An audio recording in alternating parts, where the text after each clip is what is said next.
এখন থেকে আপনার প্রিয় সিরিয়ালগুলো ফ্রিতে দেখুন এক্সক্লুসিভলি শুধুমাত্র সান নেক্সটে। এখনই অ্যাপ ডাউনলোড করুন। আপনি আপনি এখানে? আপনি ভেতরে ঢুকে এলেন কি করে? ডাইরেক্টলি আপনাকে ভেতরে কে ঢুকতে দিল? আমি তো আপনাকে বলেইছিলাম, আজ আপনি পৃথিবীর যে কোনায় থাকুন না কেন, আমি আপনাকে ঠিক খুঁজে বার করব।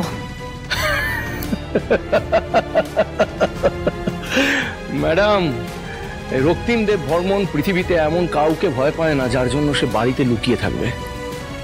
আমি আপনার সাথে দেখা করতে চাই না, কারণ I don't want to waste my time. আমি সময় নষ্ট করতে চাই না, that's all. Please leave, get out. I say get out. কোথাও যাব না আমি। যাওয়ার জন্য আমি এখানে আসিনি মিস্টার রক্তিম দেব বর্মন। আমি এখানে এসেছি আমার ভালো বাবাকে নির্দোষ প্রমাণ করার জন্য, আর তার জন্য যা যা তথ্য লাগে সেগুলো নিয়ে তবেই আমি এখান থেকে যাব।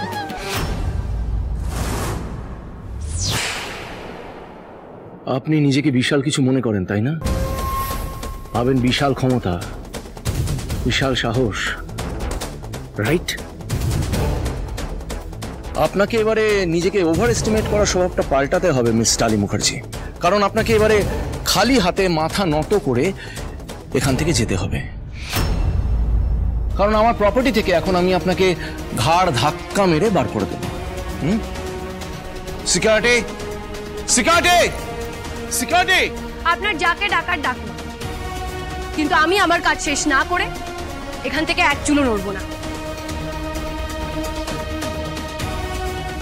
আপনার সিকিউরিটি তো জানতেও পারেনি যে আমি ভিতরে ঢুকে এসেছি, সুতরাং ওর চোখকে ফাঁকি দিয়ে যদি আমি ভেতরে আসতে পারি, আমি আমার সব কাজ শেষও করব। এইটুকু ক্ষমতা আমার মধ্যে আছে। আপনার সাহস তো কম নয়। আপনি বিনা পারমিশনে আমার বাড়ির মধ্যে ঢুকে এসেছেন। আপনি কি জানেন যে এই বিনা পারমিশনে কারো বাড়িতে ঢুকে আসাটা একটা আইনত দণ্ডনীয় অপরাধ? ওয়েট, আমি পুলিশকে ফোন করছি। আপনার এগেইনস্টে কি স্টেপ নিতে হয় সেটা আমি দেখছি। আমি তো আপনাকে বললামই, আপনার যা করার করে নিন, কিন্তু তার আগে আমার সমস্ত প্রশ্নের উত্তর আপনাকে দিতে হবে, আর তার সঙ্গে আমার ভালো বাবাকে পুলিশের হেফাজত থেকে ছাড়িয়ে আনতে হবে। পারবো না, করবো না এই কাজ। দেখবো আপনি কি করে নেন। বেশ, আমিও দেখি আপনি কতক্ষণ না করতে পারেন, কিন্তু এটা তো আপনাকে পারতেই হবে মিস্টার রক্তিম দেব বর্মন। তার আগে আপনি এটা বলুন যে কিসের বিনিময়ে আপনি আমার ভালো বাবাকে পুলিশের হেফাজত থেকে ছাড়িয়ে আনতে সাহায্য করবেন। কোনো ভনিতা নয়, সোজা কথায় উত্তর দিন, কথা ঘোরাবার চেষ্টা করবেন না, স্পষ্টভাবে বলুন কি চাই আপনার। শেখর মুখার্জির সব থেকে প্রিয়, সব থেকে দুর্বল জায়গা শুধু আপনি মিস টালি মুখার্জি।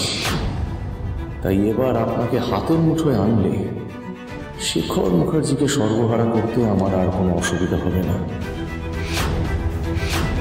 কি হল, আপনি চুপ করে আছেন কেন?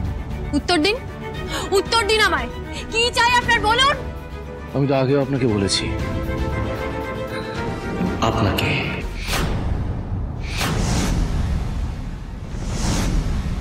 আপনার সব প্রশ্নের জবাব পেতে আপনি মরিয়া হয়ে আছেন, তাই তো? বেশ, আমি আপনার সব প্রশ্নের জবাব দেব, কিন্তু তার আগে আমার শর্তে আপনি রাজি তো?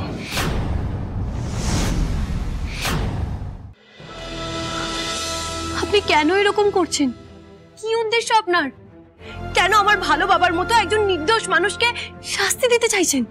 আচ্ছা আচ্ছা, আপনার কি মানবিকতা বলে কিছু নেই? কিসের এত রাগ আপনার? এই সব কিছু করছেন শুধুমাত্র ওই ডিলটা পাওয়ার জন্য? আপনি আমাকে চেনেন না, জানেন না, অথচ এরকম একটা নোংরা শর্ত রাখতে পারলেন কি করে? কটা টাকার জন্য আপনি আর কতটা নিচে নামবেন? বলুন না, বলুন আমার ভালো বাবা আপনার কি ক্ষতি করেছে, বলুন। আমরা এসে গেছি সবাই, তো কিচ্ছু হবে না। কি হচ্ছে, কি করে এই অবস্থা হলো কি করে?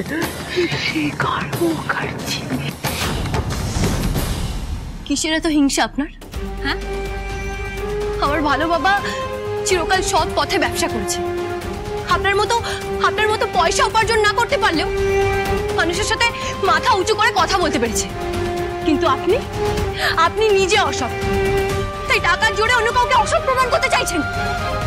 নাকি নাকি সব কিছু পিছনে অন্য কোনো কারণ আছে? কি হলো, কি হলো, আপনি চুপ করে আছেন কেন? উত্তর দিন আমায়, উত্তর দিন, বলুন কি কারণ আছে এর পিছনে? Shut up! Just shut up! Dalia রক্তিম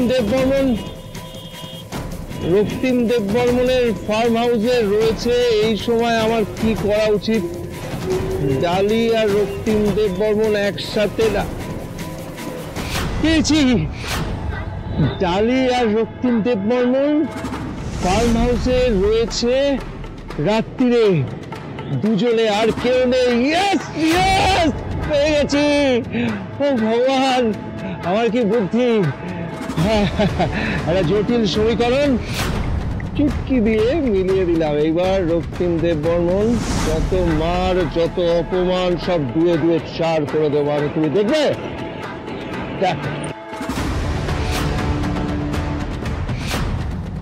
হ্যালো, একটা জবের খবর আছে।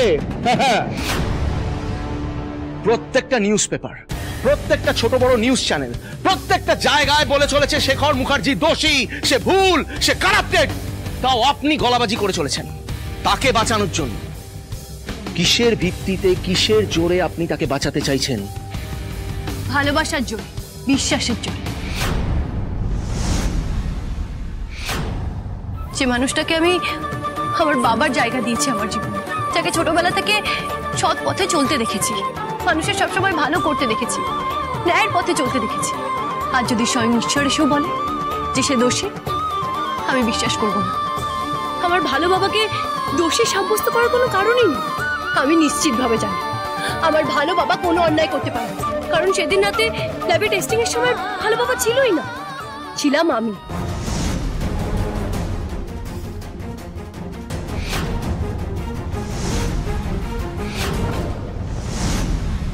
পরের দিন সকালেও ভালো বাবা জানতো না যে ওষুধের টেস্টিং কমপ্লিট হয়ে গেছে, কারণ ল্যাবে আমি গেছি, আমি ডক্টরের সাথে কথা বলছি।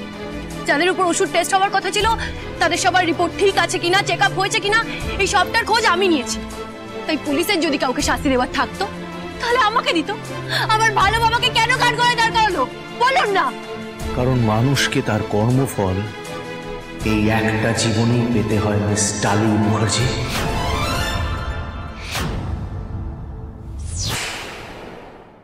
আপনার ভালো বাবা নিশ্চয়ই এমন কোনো খারাপ কাজ করেছে যার ফল তাকে এই জীবনেই ভোগ করতে হচ্ছে। অসম্ভব, আমি বিশ্বাস করি না। আমি বিশ্বাস করি না আমার ভালো বাবা কোনোদিনও কারোর ক্ষতি করতে পারে। এটাই তো আপনার প্রবলেম ম্যাডাম। বিশ্বাসে মেলায় বস্তু, তর্কে বহুদূর। কিন্তু আপনি তো তর্কে যেতেই চান না। আচ্ছা আচ্ছা, আপনি কেন বুঝতে পারছেন না? আপনি কেন করছেন এরকম? আপনার কি সত্যি কিছু যায় আসে না? ওই ডিলটা পাওয়ার জন্য ওই দুটো মানুষকে মৃত্যুর সাথে পাঞ্জা লড়তে হচ্ছে। আচ্ছা, আপনারও তো পরিবার আছে। যদি কারোর জন্য আপনার পরিবারের ক্ষতি হয়, আপনি মেনে নিতে পারবেন তো? যদি কারোর জন্য আপনার পরিবারের